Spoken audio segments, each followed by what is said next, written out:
you have to listen. And you have to listen to the people that matter. Yes, listen internally, give them a voice.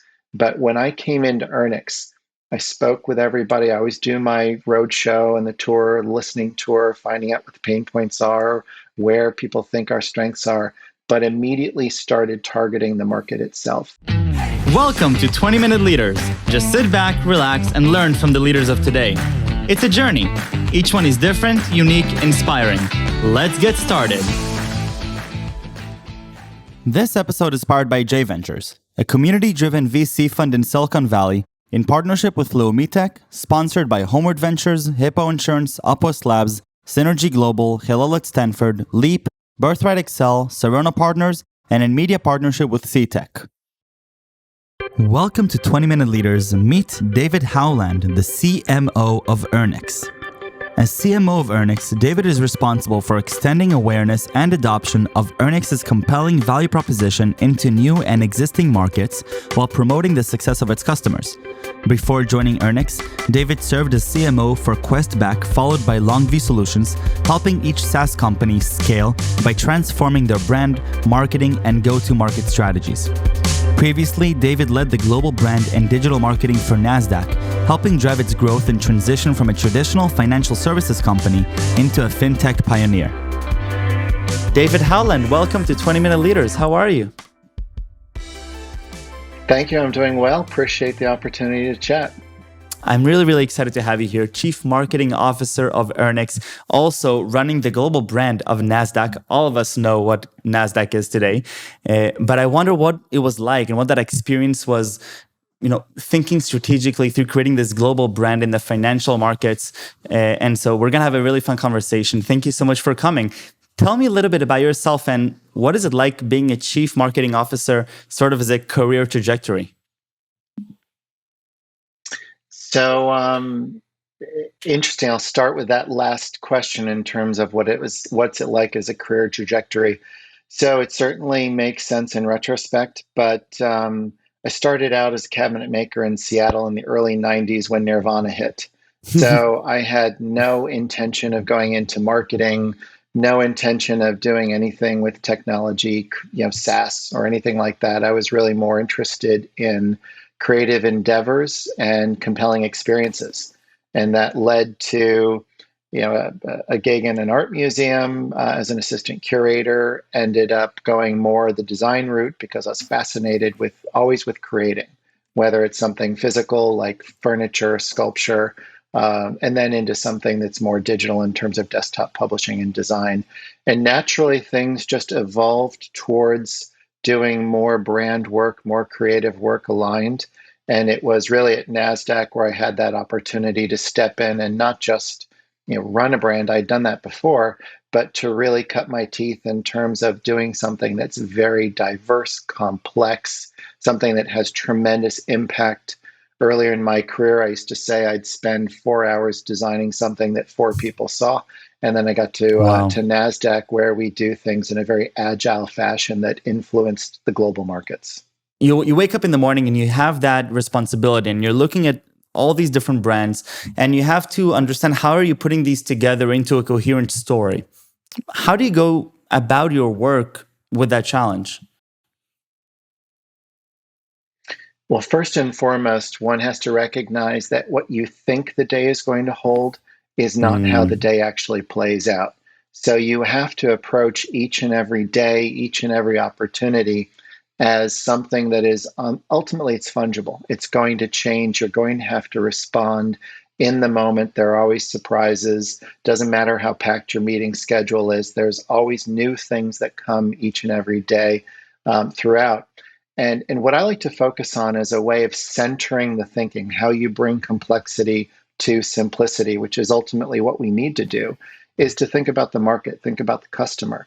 If you're always focused on the value, the impact, the need, the pain points for the customer and your target, then everything coalesces. That's the common theme, and it is a tremendously effective organizing principle. Now, as an organization and as a brand that you're creating, you need to align people on a vision. You need to align people on a story, something that they can fall in love with and relate to. This is a different story here, right? I mean, here you're aligning people on different stories under one umbrella. Was that different culturally or a different challenge, you think, than what a traditional CMO has to go through? I think when you're a CMO of a fast growing B2B SaaS company, it's actually a little bit easier, to be honest. I think for a traditional CMO of established company and established brand, it's a large ship that you're going to be moving incrementally. But we have an opportunity today to essentially completely revolutionize the markets that we're focusing on. And one of my primary responsibilities is to be that chief evangelist officer who is constantly exciting my colleagues, constantly bringing new ideas, constantly providing the support and the energy behind making a difference and trying new things, not to fail fast and fail forward, but to make a concerted effort to fundamentally change the dynamic of where you're playing and to do so in a smart way, building upon your experience, the experience of your colleagues. We don't have time to fail. I don't believe in that. We have opportunities to course correct, to make very, very strategic bets based on our experience and always be able to be agile in the moment and make changes accordingly.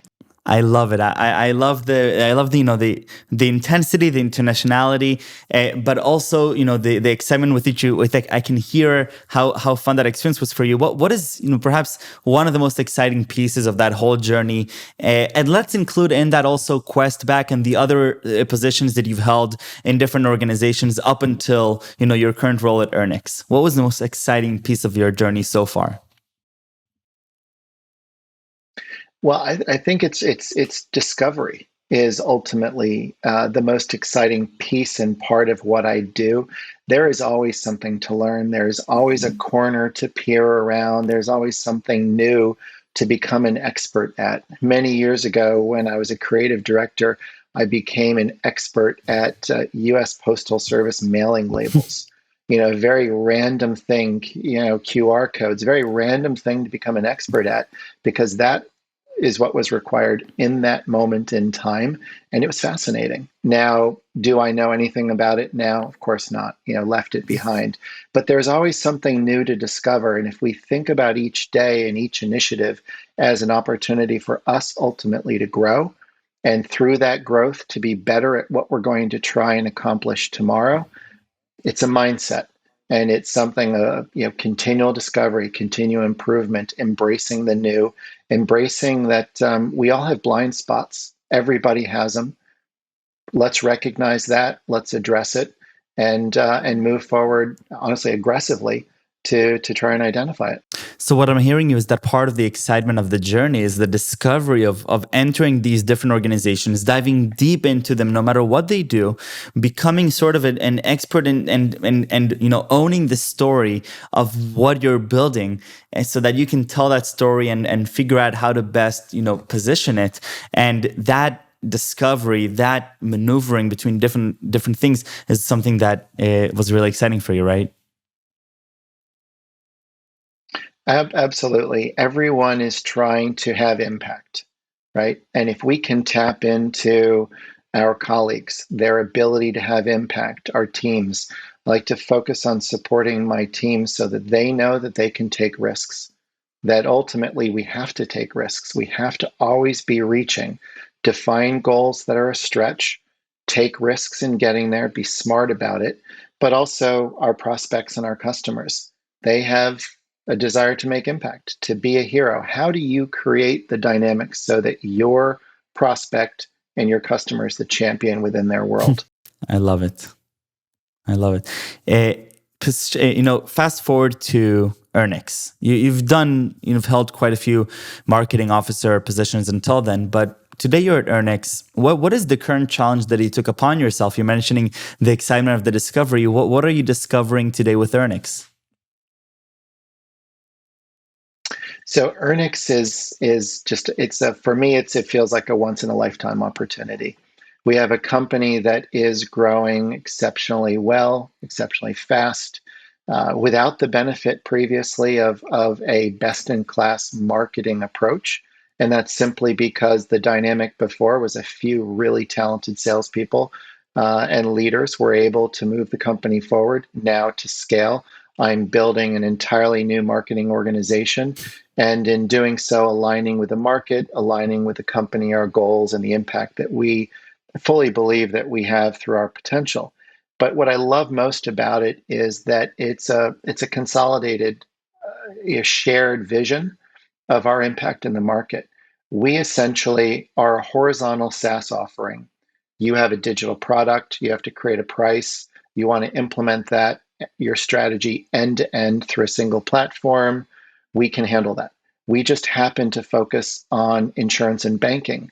And what I like to say is insurance and banking may not sound sexy, but believe me, the way that we serve these industries absolutely is. And these are industries that are part of every single person's lives. If you go back 10 plus 12 years, we're talking about, Occupy Wall Street and a whole different time where insurers and banks were not seen as constructive part of society.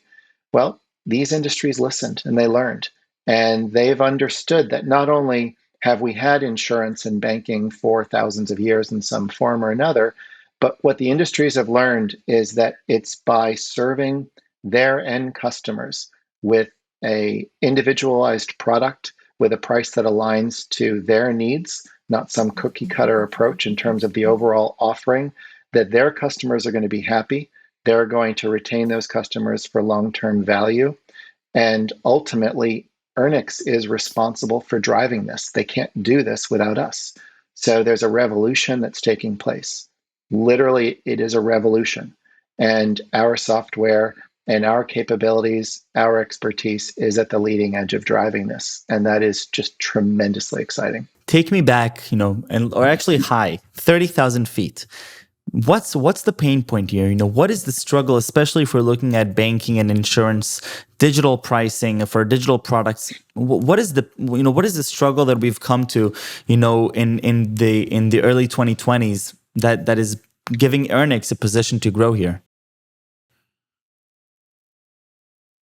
If I were to simplify it, I would say it's data and continuous change. Think about the data that we interact with on a regular basis. Think about the just tremendous volume and the endless data sources that we can pull in to the decisioning process. And then think about continuous change from one moment to the next. Our needs change, our perspectives change, season to season, pre-pandemic, pandemic, post-pandemic. Everything about us is in constant flux. So how, as an institution, how do you take just incredible volumes and disparate data, and how do you pull that together? And how do you identify a moving target, in an environment, a market that is continuously changing? How do you make the right decisions at every point in time? How do you make sure that you are aligned with the market? How do you make sure that you're aligned with your business strategy? And essentially, from a very high level, what we're able to do through, of course, artificial intelligence, machine learning, and automation, and all of the depth of expertise that we've provided, is to be able to provide literally not just real time, but when I say real time, I'm talking about decisions that are made with enormous sets of inputs in milliseconds. Incredible. So you're joining Earnix a year and a half ago as Chief Marketing Officer.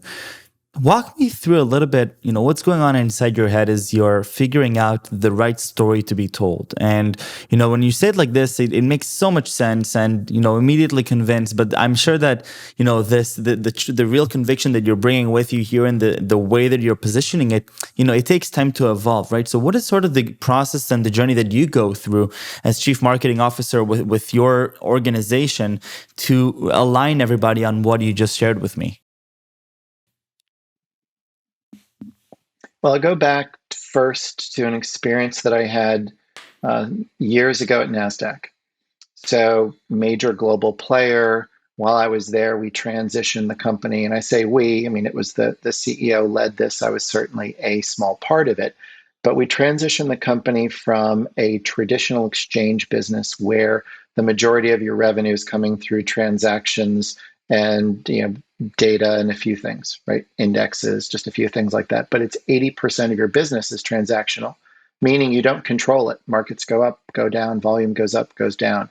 And while I was there, our CEO led an effort to flip the switch so that it became 70% subscription based. He added a whole SaaS component to the company. We became a market technology provider whereby exchanges and brokerage houses globally were running on the same technology that Nasdaq was running, just white labeled and resold, and really created a very different dynamic. And as part of that, grew the company by literally a tremendous amount while I was there. It was a great journey.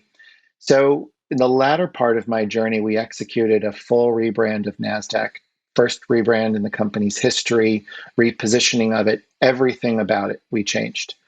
And what really spurred that on is we had done a survey, a comprehensive study of our customers, and we thought we knew who Nasdaq was, and we thought we understood the value that we provided to the market, and we couldn't have been more incorrect. We were way off base, and ultimately we hadn't been listening to the market and to our customers in favor of a very inward thinking narrative. And this is what a lot of companies struggle with, whether they realize it or not. And it's not that we weren't successful, it's that our focus was undermining the overall potential of the company and the breadth of the vision of where the company could go. So that experience taught me that you have to listen, and you have to listen to the people that matter. Yes, listen internally, give them a voice. But when I came into Earnix, I spoke with everybody. I always do my road show and the tour, listening tour, finding out what the pain points are, where people think our strengths are, but immediately started targeting the market itself, customers, prospects, analysts, media, competitors, finding out exactly their perspective outside in and trying to think about how that reflects to what we're trying to accomplish. And it's a very difficult thing to do, but it's absolutely critical, and it's an exciting journey. And ultimately, it comes down to some of the lessons I learned in joining Earnix is you can talk about feeds and speeds. We're fast. We're faster than the other guy. Well, then the other guy says, no, we're faster. I mean, when you play with feeds and speeds, you're not talking about value. So how do you raise that up? And the real challenge is how do you accomplish something that is truly iconic? Many years ago, Salesforce came forward and said, death to spreadsheets. It's a pretty bold thing to say. We still have Excel, but Salesforce is a pretty big organization. Yeah, incredible. David, were you always passionate about this, about marketing and understanding the true value you do? Very passionate about the things I do, yes. I've always really focused on, I mentioned earlier, compelling experiences. So building that perfect piece of furniture. When I was in New York City as an assistant curator, creating these environments and these experiences that truly inspired people. I didn't make it as a cabinet maker in part because I wasn't aspiring to a lifetime as a cabinet maker. Part of me wishes I had. But one of the reasons I didn't actually stay with it, and I probably wouldn't have been successful. And the reason I wouldn't have been successful is I was the person who spent time making sure the bottom side of the drawer was perfect. Well, no one looks at the bottom of the drawer, the underside of the drawer. And when you're building a piece of furniture for a commercial business, margins are important. And no one who's running a cabinet shop wants their team to be spending hours on the underside of something that no one's going to see. But for me, it's very much about what's that moment in time, that one moment in time where someone drops something, they go to pick it up, they see the underside, and it needs to be right. So I've always thought about things as a comprehensive, holistic approach. And it's important for us to remember that what we perceive is not necessarily the reality of how it's going to play out. And so we have to try and see around the corners. We have to try to anticipate how someone's going to interact. And we always have to question, are we communicating what we think we're saying? Are we inspiring people in the way we're trying to inspire them? Without that feedback, without that understanding that to be inspired, you have to try and inspire, but it's through clear and concise communication. It's all packaged up together. And actually, I love this stuff. So it's easy for me to be energetic about it.